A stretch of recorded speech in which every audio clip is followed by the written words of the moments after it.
Well, hello everyone, and welcome back. Something a little different today. Not doing Dark Souls. In fact, right now you're seeing Hotline Miami. If you haven't played this game, I suggest you pick it up because it is on sale on Steam during the Christmas sale, and it'll probably go on sale again. It is a fantastic game. It's a lot of fun. So I'm not playing any more Dark Souls as of recently. I don't know if I'm going to continue my Let's Play in the near future. In the future, it might continue, but as of right now, I'm focusing on other games.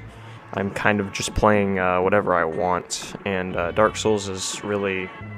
It's one of those games that I have to put a lot of time into, and I'm not very good at it. I'm not good at a lot of games, but Dark Souls I am especially not good at, so kind of difficult for me to play that. But I've been playing Hotline Miami a lot. I just bought it. I think I got it for like $3 on Steam because Steam is amazing. This game, it's just so much fun. The soundtrack for it is amazing. You're hearing that a little bit in the background. Just even if you don't buy the game, just try to listen to the soundtrack because the soundtrack is such a great addition to the game itself. Interesting thing about this video of Hotline Miami is that I didn't actually do this in one run. I know, it's surprising. I'm not that good at Hotline Miami. And if you wait to the end of the video, I actually have some times where I messed up pretty badly. It was really kind of bad mess up, but right here I take out those two guys pretty easily. And this whole run went really well. I actually never completed this level before I just recorded it. And it's actually a really interesting level. I thought this one was cool, but it gets a little hectic. It's just, if you've never played it, try it. The cool thing is the devs, they don't care if you pirate the game, which I think is really, really cool, because they're just like, well, we just want people to play the game. We want it to be popular, and it's worth paying for, though, I have to say. It's really worth it. So, if you don't know much about the story, there isn't much of a story. I mean, there is, but it's not ridiculously important. Like, you're not going to get lost. Pretty much what it is you get these phone calls to pretty much go and kill people, and that's essentially what you do. And it's kind of like your job, I suppose. I haven't finished the game. I know a little bit what happens. You actually end up playing through a whole second set of levels as a different type of, a different character, I should say. And somehow I threw my gun at that guy. I didn't mean to do that. I actually hit him, but it ended up working out anyway. So other things aside from Hotline Miami and Dark Souls.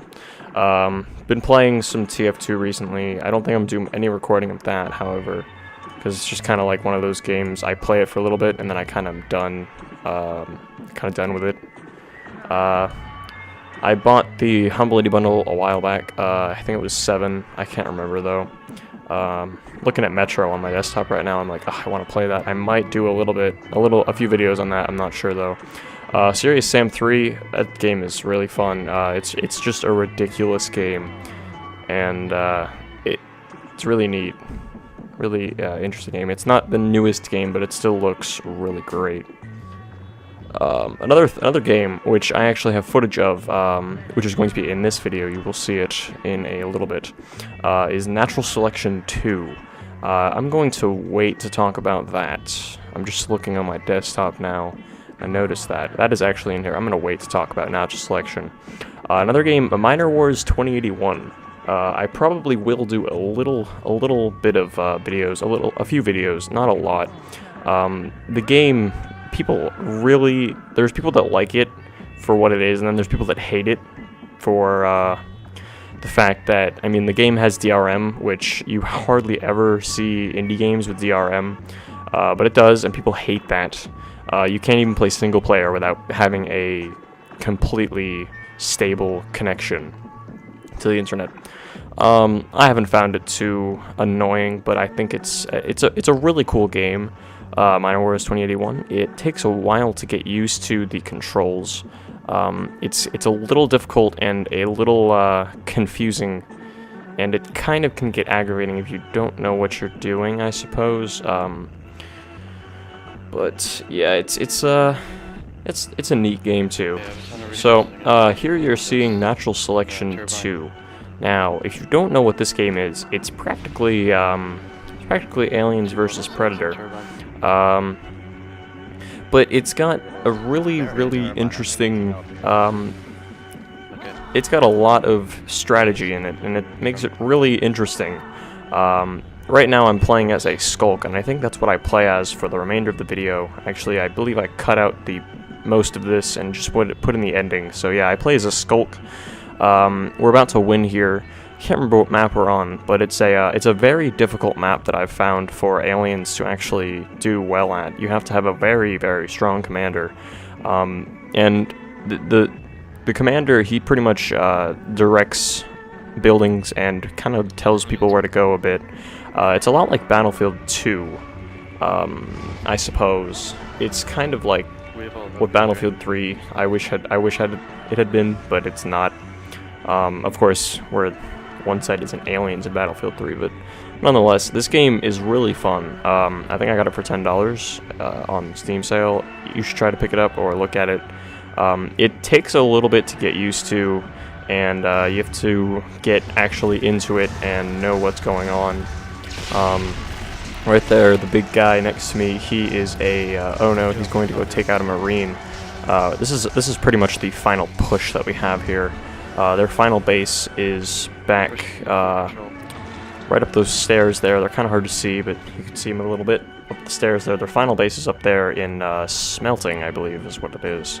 No, not Smelting, I apologize. That's we already had that taken over at this time.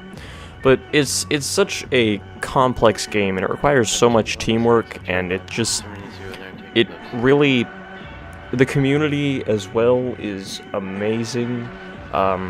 What's really cool is that 90% of the development team, from what I've heard, is actually community and people that played Natural Selection 1. So the developers of this game, it's pretty much all the community that had input into this game in the alpha and beta. It's pretty miraculous how much this game has like, I don't want to say improved, because it's really interesting. There's really no way to describe it. I mean, I could go on this game. If I explained everything, it would take me at least a few hours. I've tried my hand at commanding. Commanding is not simple. It's actually a lot of fun.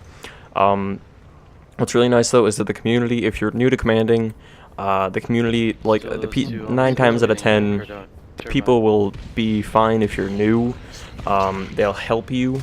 They'll be very helpful to you and the rest of your team. It's just a great experience, really. Here you can see I'm taking out the power node, which prevents Marines from building up new buildings, and it also takes up the lights, which is useful for us, because there's about 30 seconds where they can't actually see. They need to use their flashlights, which are directional. We actually have, as aliens, we have night vision, so we can kind of see almost everything. Before I came in here, and I almost got down their resource extractor, which is, it pretty much gives the team resources to build up new buildings. There's so much in this game. It is so amazing. Everything that has just been put into this. It's pretty great. Taking out the power node there, so they have no power, which prevents them from spawning. It turned off all of their turrets, and pretty much all we have to do now is kill the rest of the enemies, and that's pretty much that. So, yeah, it's a really cool game. I'd suggest looking into it. Took a bit too long, though. Yeah, it's pretty amazing. And then, finally, the last thing I have been doing is, starting a new series. We actually started a new channel, me and my friend Michael. We decided, let's play through the Zelda timeline. Recently Nintendo, or not recently, a little while back, Nintendo released a timeline through Zelda, and I think it was 3 separate timelines. We're starting from the beginning. We started with Skyward Sword. We played for about 2 hours, and it took a very long time for us to even get anywhere. He's the owl from Ocarina of Time. Good times on that. Go subscribe to that. I'll put a link in the description. What we're planning on doing is putting up 2 videos every Tuesday and Thursday of Legend of Zelda Skyward Sword, and that's because the Skyward Sword is going to take a very long time. It's about 60 hours long. We're also planning on playing some other games. We are speculating about doing Metroid, and we're going to do a little bit of Mario, more than likely, and we're kind of just going to do random things sometimes. It should be a fun channel to look at. Definitely go subscribe to that. That's going to be a lot of fun. It's not always on topic, but it's always interesting or funny. So that's pretty much that. That's what I've been doing, and that's kind of the near future for what's going to happen. So thanks for watching, everyone. If you like the video, then please leave a like. If you want to see more, then check out my channel and subscribe. And stay tuned for some failures of mine in Hotline Miami. These are pretty terrible.